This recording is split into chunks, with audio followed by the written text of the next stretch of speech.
I'm sure you must be all tired listening to so many lectures and speeches and discussions. So I'll try to be as short as possible. I have about 10 slides. Let me thank ChiniMandi for giving me this opportunity. I've been asked to talk about ethanol scenario in India.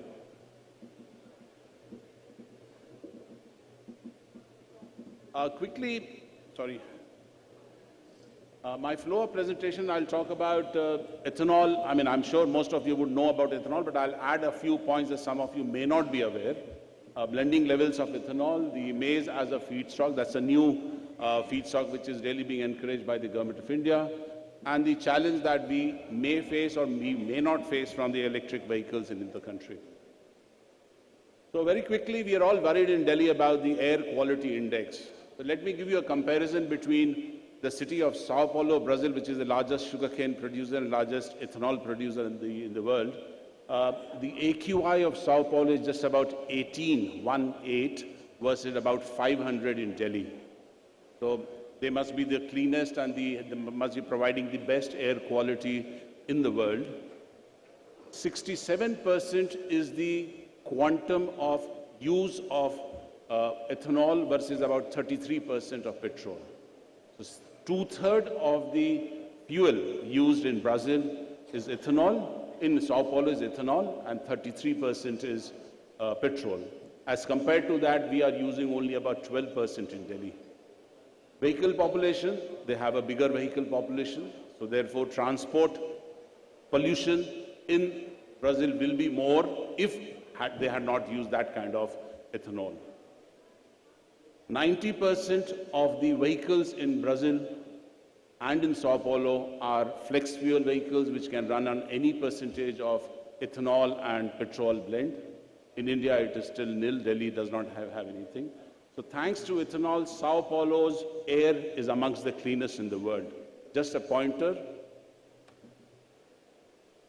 Now, we all know the various advantages of ethanol. I need not repeat the first 4 advantages. It does give a benefit to the farmers directly because we are buying the crop at a higher price. It does control the surplus sugar production. We have a discussion in the previous session also. It improves air quality because it reduces pollution from the vehicles. It reduces your net oil import bill. So these are the 4 advantages. Also the advantage of job creation. So those 5 advantages we all know. There are a few other advantages some of us may not know. Earlier, traditionally, we used to add oxygenate to our petrol to help petrol burn better within the engine. And that was called MTBE. But it was found that the MTBE is carcinogenic. It causes cancer, so people stopped using MTBE. Next best oxygenate in the world is ethanol because it has about 34% oxygen. Now, why do we use oxygenate? Because that oxygen helps the balanced fossil fuel or balanced petrol to burn much better within the engine. And therefore, when you use this oxygenate or when you use ethanol, you help petrol burn better within the engine, and therefore your tail emissions from the vehicle is much, much low. And therefore, your pollution is much, much lower if you're using ethanol as a fuel in your cars. The next important point is octane rating. We have all heard about octane rating. If you go to your petrol pump, you get your petrol, they say 95 octane, 91 octane, 98 octane. Now, what are these octane? Octane, I think some of us would be knowing that octane helps. Higher the octane, lower is the anti-knocking of the engine. So if you have higher octane, it reduces the damage to your engine. And therefore, the government does, in various countries, in India, the government has a regulation that you have to have 92 or 95 octane in the petrol that you sell. What is the octane level of petrol? It is about 86 or 87. So what do the oil companies do today?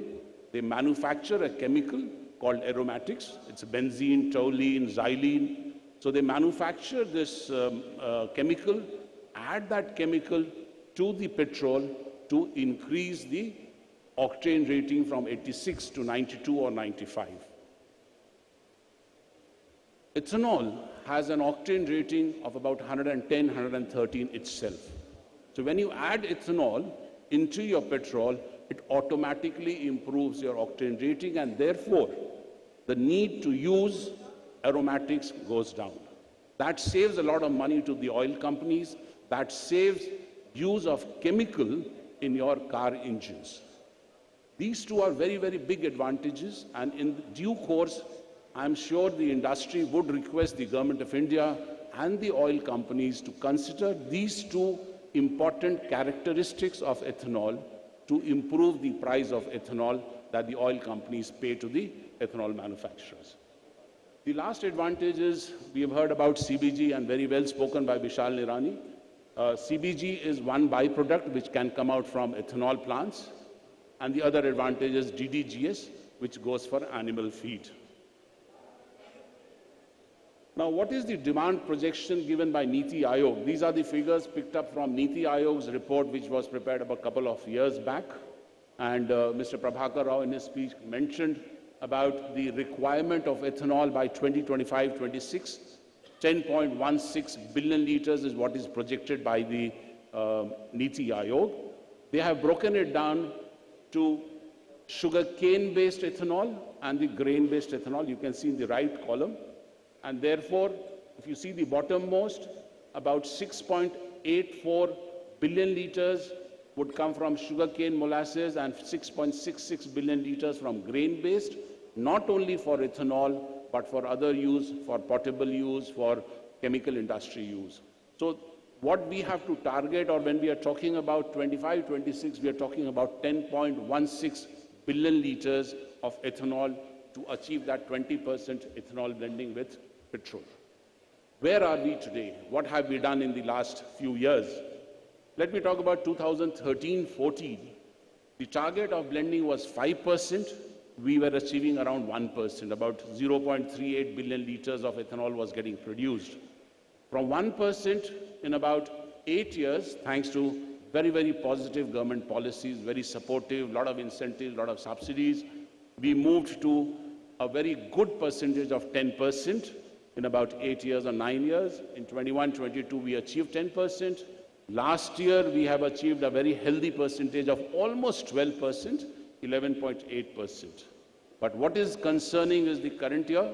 The current season, which started on the 1st of November 2023, tenders were invited by the oil companies targeting 15% blending with petrol. And at 15%, they showed a requirement of about 8.2 billion liters. What was the response from the ethanol manufacturers? The offers were only 5.6 billion liters. Now, out of those 5.6 billion liters, we have all heard that the Government of India have restricted the use of sugarcane juice and B-heavy molasses to produce ethanol, and that has further reduced the net offer currently with the oil companies from the ethanol manufacturers to 4.2 billion liters. So if 4.2 billion liters is going to remain for the season, then we are not going to achieve even 10%. So this will be the first year that we may drop from about 12% to 10% or below 10% if we are not able to increase the supplies. Can I have my presentation back, please? Yeah, thanks. And by 25-26, as I mentioned, we require about 10.16 billion liters. Now, the Government of India very clearly now, once they have realized or once they have stopped or restricted use of sugarcane juice and B-heavy molasses into making ethanol, they have restricted the use of FCI surplus rice to make ethanol. The next feedstock that they need to encourage or they are depending on is maize. And therefore, if you see, in the bottom row, I've shown the prices for ethanol announced by the government and the OMCs in 2021 and now in 23-24. The biggest increase is in maize. It's almost about 20 rupee increase, clearly showing the government intention, the objective to encourage maize as much as possible for ethanol production in the country. Government of India is directly incentivizing maize. Why?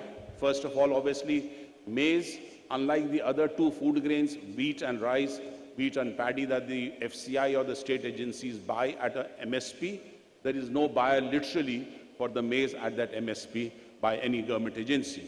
And therefore, the government of India is looking at ethanol manufacturers to buy that maize at that MSP or above that MSP. It has a massive potential of growth. Current yield of maize in India is just about 3.5, 3.7 tons per hectare, much below the world average of about 6 tons per hectare. Now, if we increase this 3.7, 3.5 tons per hectare to even 5 tons per hectare, we will increase the production of maize by almost about 17 to 18 million tons per year, enough to give that extra ethanol for that 20% blending by 25-26. So that is the potential that maize has.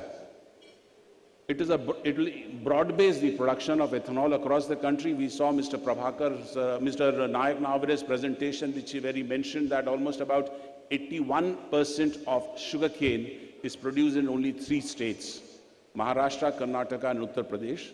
And therefore, if we are going to rely only on sugarcane or molasses to give ethanol, we will be restricted to 3 states only, and the movement or transportation cost of that ethanol across the country will be too high.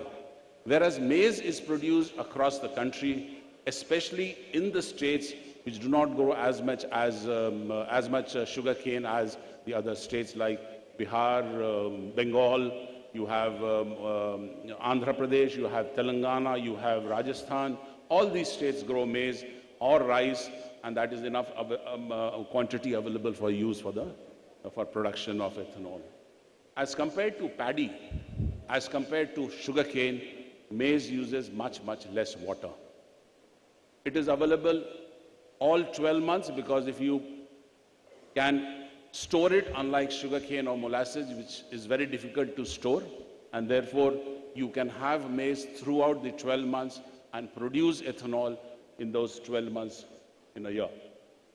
Lastly, as I mentioned, there is high protein DDGS, which is used by the animal feed manufacturers, the fish feed, poultry feed, or the cattle feed people.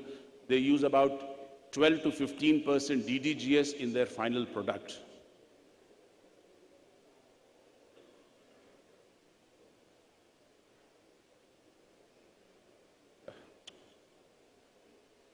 Do I go back?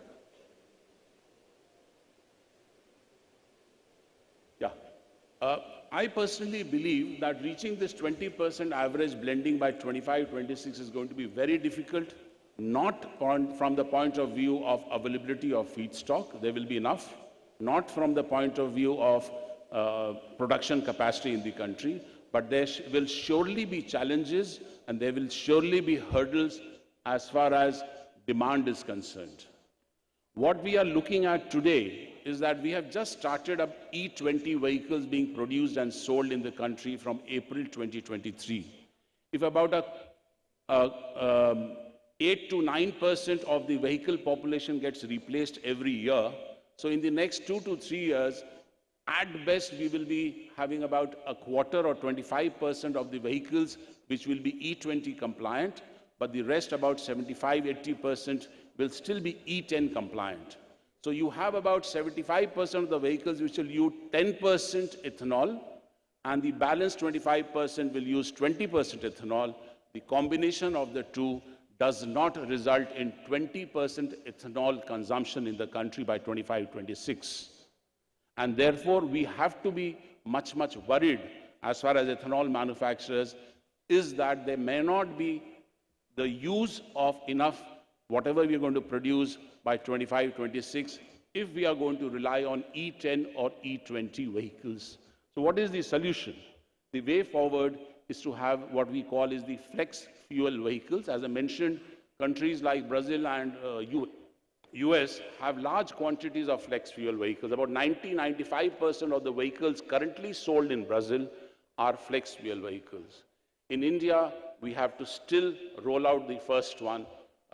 I don't know when that is going to come up, but as soon as that comes up, our demand for ethanol will be 4 times or 5 times by each vehicle because they are flex fuel. They can use 80%, 90%, 100% ethanol when they run. Along with ethanol battery hybrids, if we have hybrids, we saw Toyota launch those hybrids. If we have ethanol battery hybrids, they can also use a lot of ethanol. The challenge for FFVs, why it is still not being rolled, I've had discussions with Toyota, I've had discussions with Honda. The problem is India has a regulation which says that all the vehicles which are produced have to be BS6 compliant.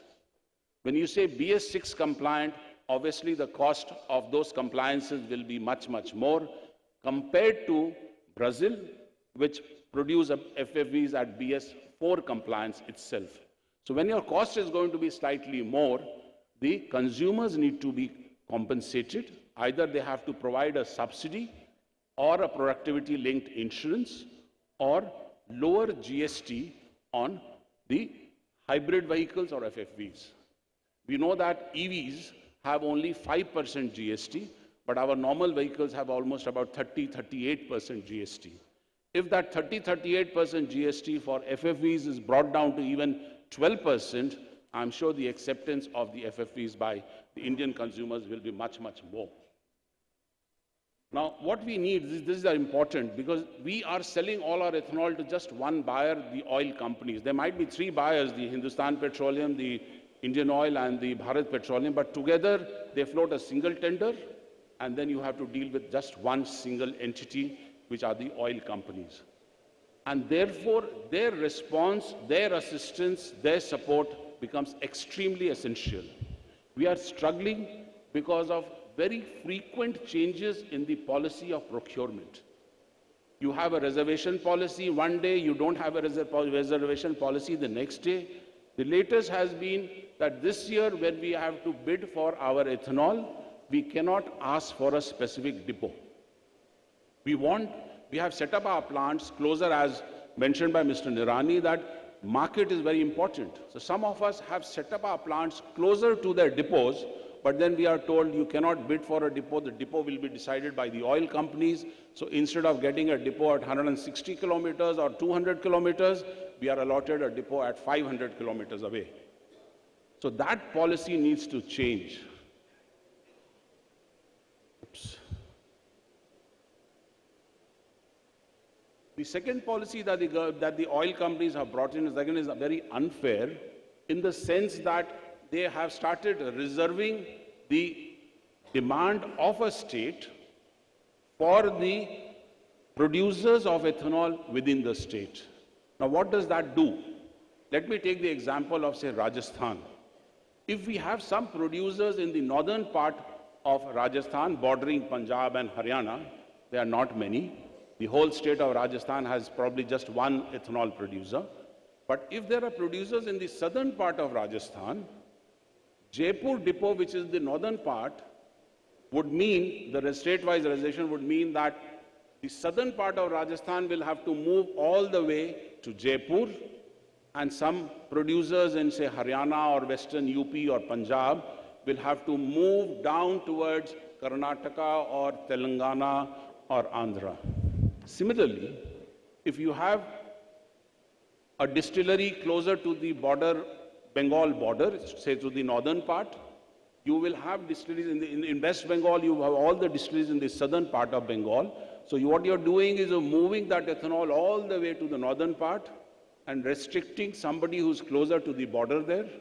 And therefore, there will be crisscross movement. The state-wise reservation means that the Uttar Pradesh, let me take the example of Uttar Pradesh. Uttar Pradesh millers are moving all the way across Bihar, crossing Bihar and reaching Guwahati. Whereas the Bihar millers, some of them are being asked to move to Karnataka or to Telangana or Andhra. So that state-wise reservation, depot-wise bidding has to become more stable and more rational. The oil companies, for a reason I don't know, I cannot appreciate and understand, they say that from the date of delivery of your ethanol and date of invoice, we will take 21 days to make the payment to you. Whereas we, as ethanol producers, need to make payment to the farmers within 2 days or 3 days, or fuel requirement within 2-3 days. Why should they take 21 days? That should be brought down to 7 days, and that is something that I want to reach the government through ChiniMandi also. Decantation of tankers. I mean, due to bad planning by a depot, there are tankers which are standing for 20 days, 25 days, involving demurrage and losses, as well as risk of and fire hazard, because too many tankers with ethanol standing outside a depot is also a risky thing to have.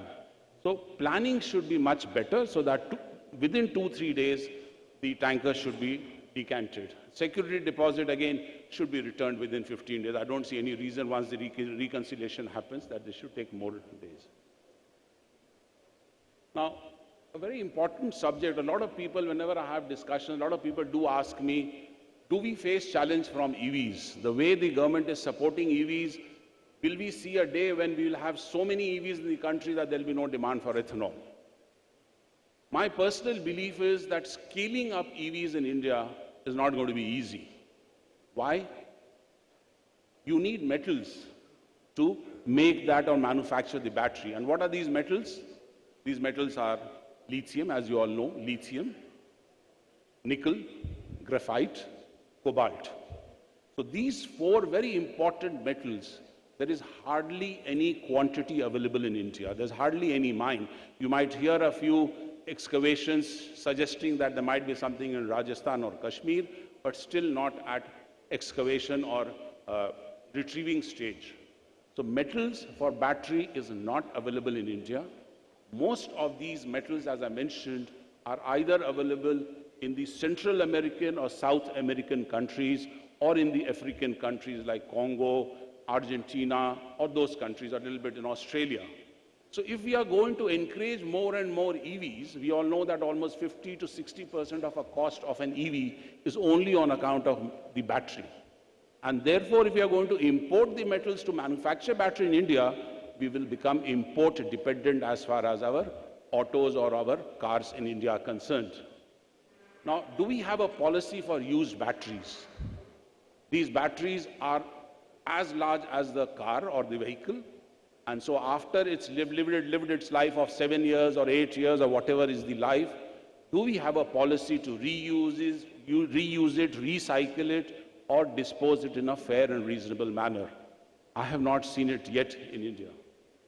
Charging facilities, we can have developed so many charging facilities in tier 1 cities like Delhi or Bombay or tier 2 cities.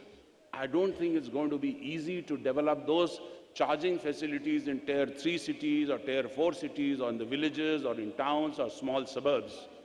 And therefore, distribution of the charging, setting up the charging facilities will be too expensive and not available in these smaller towns. If India is going to produce almost about 55 to 60% of its energy or electricity from coal or fossil fuel, it doesn't make sense to burn that fuel somewhere, create pollution there, give electricity to our households to charge an EV. That means that our EV is not 100% environment friendly because it is charging its battery from an energy sourced from a fossil fuel. What happens to so many mechanics or repair people who are in the country? Today there's a big industry of auto spare makers. There is a big setup of people who repair our vehicles. As compared to almost about 2,500 moving parts in our current vehicles, petrol vehicles, the number of moving parts in an EV is just about 20 or 25. And therefore, all these people will be found redundant if so many EVs come in the country. So we'll have to find an alternative or some jobs for such people. And therefore, I personally believe that scaling up EVs to that level that is going to challenge ethanol is not possible. It is certainly EVs are going to succeed in India because of the various positives and the support that it comes from the government of India. I personally believe that ethanol battery hybrids are better than EVs. I'm sure some of you would be using a Toyota hybrid car for some years. That Toyota hybrid car does not need to plug in anywhere to charge its battery. and it charges the battery when it runs. So till about 60 kilometers per hour, you are actually running on a battery, and beyond 60 hours or whenever you are braking, you are charging that battery, and beyond 60 kilometers per hour, your ethanol or petrol takes it. Currently petrol, but tomorrow ethanol will take over. So when we talk about well-to-wheel pollution, as I compared that with EVs, when you are going to generate 60% of your energy from fossil fuel, and when you are not doing that as far as ethanol is concerned, so well-to-wheel pollution, the hybrid ethanol battery hybrids are much, much better. Battery use in one hybrid car. I had gone to the Toyota factory in Bangalore, and they showed me a hybrid and told me that the batteries which are used in hybrids, they can produce 30 cars from the same quantum of battery that one EV uses. So one EV is equal to 30 hybrid cars. The other advantage is you don't have to plug in anywhere, it automatically charges itself. Distribution network of ethanol is already available. You have to just send it to the current retail petrol stations and you can use those ethanol there. So what net sum I needed to convey to all of you is EVs as an alternative will compete with fossil fuel vehicles like diesel or petrol cars. It is not going to replace another renewable fuel. So EV is not going to compete with ethanol, it's going to compete with something else. So just concluding, ethanol plants need still more support to grow. OMCs need to have stable policies. It is essential to quickly roll out FFBs with incentives, subsidies or tax concessions. Public awareness and consumer education about ethanol and FFBs are important. Otherwise, personally, I believe achieving 20% ethanol blending seems very difficult to meet by 25-26. Thank you.